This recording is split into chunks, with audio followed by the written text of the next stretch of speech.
Alright, what do we got here for vehicle upgrades? This really quick right here. Fitting optimization 4, composition 4, and of course armor repair systems 5, because back in the day, triple complex repairs used to be like the most OP thing on a Matruger. This right here I only have at level 4, the grid management and the core calibration, simply because I can't justify level 5 on that shit. It only buys you a few seconds on each end of your module, and I've never lived or died by a few seconds. If I died, it was of course because of lag, and if I lived, it's because I'm a fucking beast, wicked awesome pro tanker.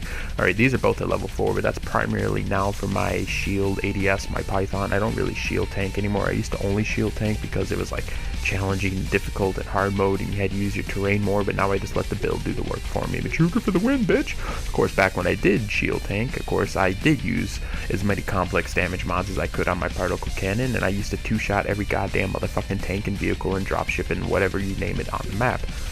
That's why I have fitting optimization level 3 on my damage mods. Actually, that does come in handy because that applies to all damage mods, you know, missile, blaster, and rail. So that's actually really cool. But this is the most important part of the process right here. Turret operations, large turret, level 5, right? Look at all these proto turrets right here. But this is my baby right here, my blaster, right? Level 5. Reload system, level 5. Large blaster, level 5. Fitting optimization, level 5. Wait. Only level 2?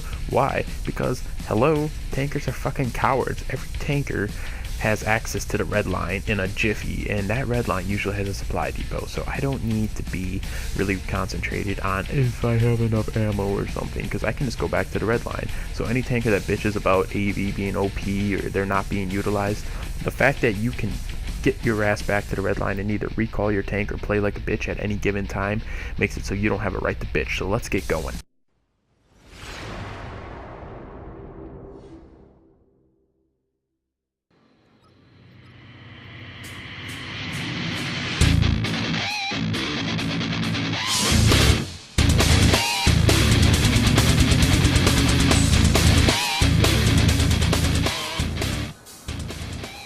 And there you have it, the 8213 vehicle skill tree, and now I know what you're thinking. Oh my god, he only has a million ISK. I'll explain that in a future video, how I learned to save ISK and how I manage my money in this game. That's completely fucking different, and you probably were impressed by my amount of SP, but that's just because I've been playing for a long time, yo. Hello, Orm for the win, pay to win, we already covered this.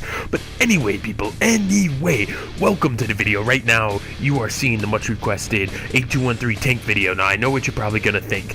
Ben, is this another Caldari factional warfare? Yes, it is, because all I play is factional warfare. You probably almost never will run into me in a pub unless I'm playing with my corp, but usually a lot of times in my corp we're either playing PC or we're playing factional. That's just the way it goes. Sorry people, so if you want to play against me, queue up against me in factional. If you want to play with me, come join me in factional. I fucking love factional, I love PC, I love the competitiveness, I hate the pubs in this game. If you want to become a bitter vet in this game, if you want to really hate this game, only play pubs. Just do that, because so much fucking bullshit. It's not even funny, it's not even just comprehensible how much bullshit there is. Sure, factional lags, PC has its own bullshit, but at the same time, at least you're playing with people hopefully you get along with, and there's more camaraderie, but there's also a higher competitive level, and a lot of people have fun that way. They have fun by playing hard, you know, when the game's on, they play hard. Of course, afterwards, we all, you know, squad up together, mix up, and,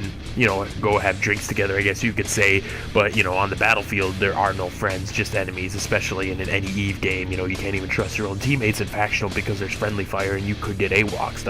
There's been many times where I've been AWOX'd in factional, and sometimes it's actually cost me the fucking game. Fuck you, Myth! I'm just playing. I love you, Myth. No, I don't.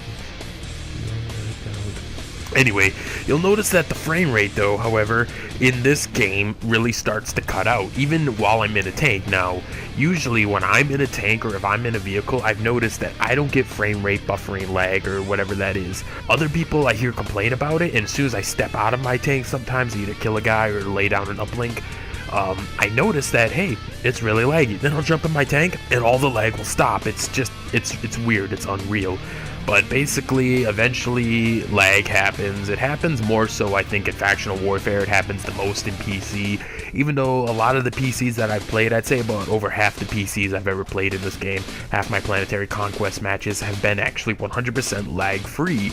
Even while others are lagging, I'm not. But that just could be because I have a solid-state drive or something. I don't really know the answers to it. I don't think anyone does, because Dust is like a fine mistress lady that, you know, one day loves chocolate and then the next day only wants cherries, and then it's like, what the fuck? Make up your mind.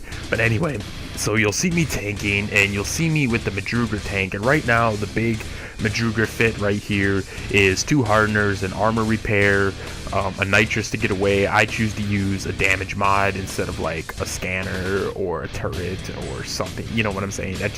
I like damage mods because that's what helps me take on other tanks, because right now the blaster tank is, you know, it's king.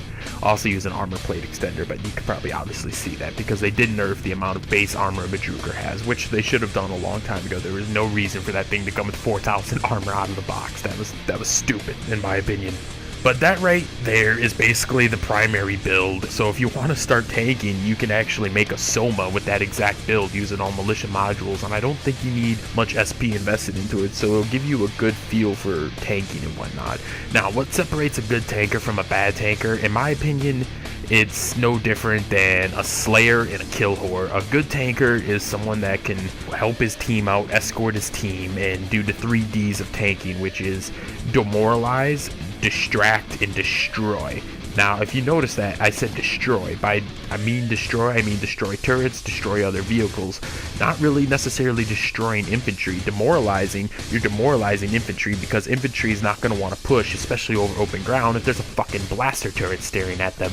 The big one is distract. Distract and demoralize is like kind of in the same thing, but here's the thing with distraction. When the other team starts going AV against you, anti-vehicle, you've got it made, because your team is probably going to really accelerate on objectives if half the other team is trying to kill one guy on the map.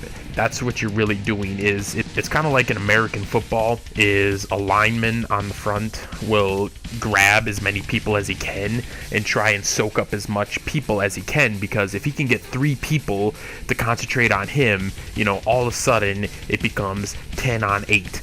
It's really disarming the enemy, because when you're AV, you're really defenseless. And that's another thing about AV and tanks in this game is AV is quite stationary in this game. As far as swarm launchers, forge guns, they're stationary. So always make sure you know where the AV is and where it's coming from, and put something in between you and that AV, whether it be terrain, a box, a socket, a building, another red dot, you name it. You know, just always make sure there's an escape route between you and that AV, because you're mobile, the AV is not. Even if they chase you in an LAV, it doesn't work out that way. That's the biggest advice I can give to any aspiring tanker, is use your terrain. That makes you a good tanker. A lot of tankers come in, have their modules going, boom, boom, boom, boom, boom, boom, boom. As soon as they get hit with one thing of AV, they hide in the red line for 3 minutes, come out, get a kill, hide in the red line, come out, oh wow, look at your KD, but you didn't really help your team, you know, so you're just being a kill whore, a selfish kill whore.